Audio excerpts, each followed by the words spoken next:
Bismillahirrahmanirrahim. Assalamualaikum warahmatullahi wabarakatuh.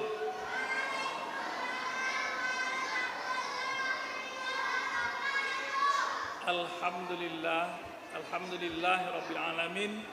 Wassalatu wassalamu ala asrofil anbiya'i wal mursalin wa ala alihi washabihi ajmain. Yang saya hormati Bunda PAUD Kabupaten Pelalawan, Ibu Teti Heriati, Muklis, Ibu Sekda. Kemudian juga yang saya hormati Bapak Anggota Dewan, Bapak Abdullah, yang senantiasa menyertai kegiatan Al-Huda dari awal beliau menjabat sebagai anggota Dewan sampai sekarang. Dan saya juga berharap yang akan datang juga beliau akan tetap menjadi orang yang memperhatikan Al-Huda. Ustadz Taufik sebagai penjamin mutu di Yayasan Al-Huda, Ustadz Edi Amran juga demikian, selain senantiasa dekat dengan Al-Huda. Yang saya hormati juga dan juga saya cintai Ibu pimpinan Ketua Yayasan Al-Huda, Ibu Eti, serta Koordinator Pendidikan Yayasan Al-Huda, Ibu Melin. Selanjutnya juga Ibu Kepala Sekolah, Ibu Dewi, beserta segenap staf guru-guru, ustazah. Ustadz nggak ada ya? Nggak ada, ustazah semua. Serta orang tua murid dan anak-anak kami yang hari ini dilepas. Dan tentu juga kepada semua pihak yang terlibat dan berpartisipasi untuk acara ini tanpa saya sebutkan satu persatu. Alhamdulillah hari ini kita telah melepas 103 anak-anak TKB Yayasan Al-Huda. Ini sudah yang ke-12 kali. Dan alhamdulillah Yayasan Al-Huda sudah didirikan sejak 13 atau 14 tahun yang lalu dan sudah memberikan sumbangsih kepada Bumi Pertiwi Pelalawan. Itu yang bisa kami lakukan untuk meningkatkan SDM Bumi Pelalawan. Walaupun kecil, kata pepatah, kalau dia sekepal, jadikanlah gunung. Kalau ia setitik, anggaplah lautan. Yang penting ada artinya. Itu. Kenapa? Saya ingat dulu waktu kecil-kecil saya, masa itu mau orang ikut TK atau tidak masalah. Boleh ikut, boleh tidak, yang penting bisa masuk SD. Tapi kalau sekarang TK itu sudah menjadi sebuah kewajiban, paling tidak di mata orang tua. Akan sangat malu orang tua kalau anaknya tidak masuk dalam TK. Kenapa? Di TK itulah basic dibentuk. Ada 4 unsur yang dibina di TK. Pertama, kecerdasan intelektualnya.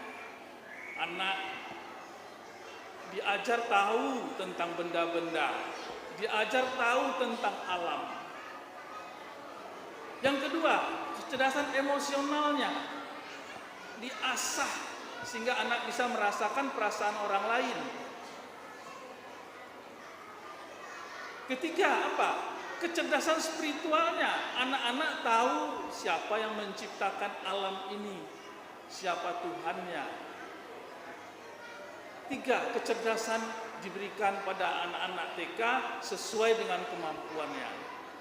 Dan yang keempat adalah psikomotornya. Tadi anak-anak menari-nari, itu psikomotor.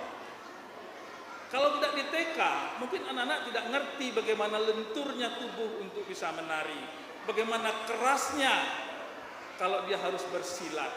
Itu psikomotor dan diajarkan di TK.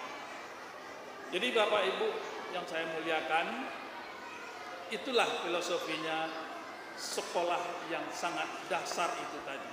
Dia memberikan kemampuan-kemampuan dasar untuk kemudian dikembangkan pada tingkat SD. Nah, kami selaku pembina akan selalu menjaga mutu ini. Kepada guru-guru juga kami berharap bahwa tetaplah berjuang mendidik anak-anak ini. Kita seperti menanam pohon yang buahnya mungkin kelak bisa kita petik.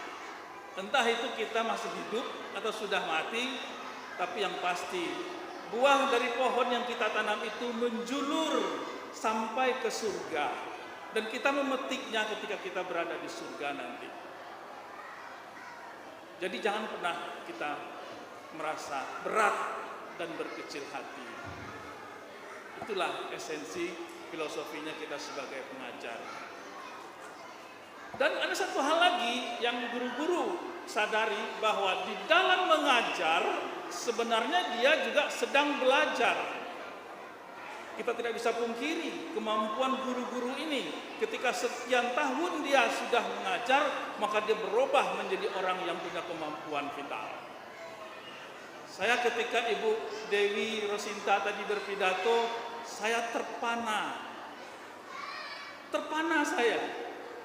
Kalaulah tidak ada Bu Eti di sini, mungkin saya langsung tadi salami dia dan begitu. Kenapa?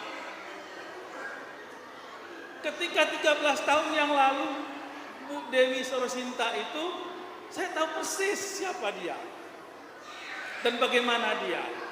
Tapi kemudian sekarang dia bisa berpidato dengan menggunakan istilah-istilah yang sedemikian sophisticated.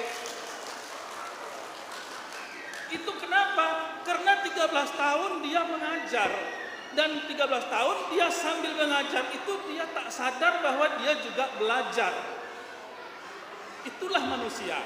Di dalam mengajar dia akan belajar. Maka pasti kita akan lebih naik tingkatan kita ketika kita mengajar. Maka jangan pernah berkecil hati para guru. Jangan pernah berkecil hati. Anda adalah orang yang mulia. Orang tua murid, saya juga sampaikan bahwa perjuangan terbesar itu bukanlah ketika melahirkan anak. Salah itu. Perjuangan terbesar adalah setelah anak itu lahir dan menjadikannya orang yang baik. Tidak bisa hanya diserahkan kepada guru dan sekolah. Itu tetap menjadi tanggung jawab daripada orang tua yang harus ikut terlibat. Dan sekolah sekaligus membina orang tua.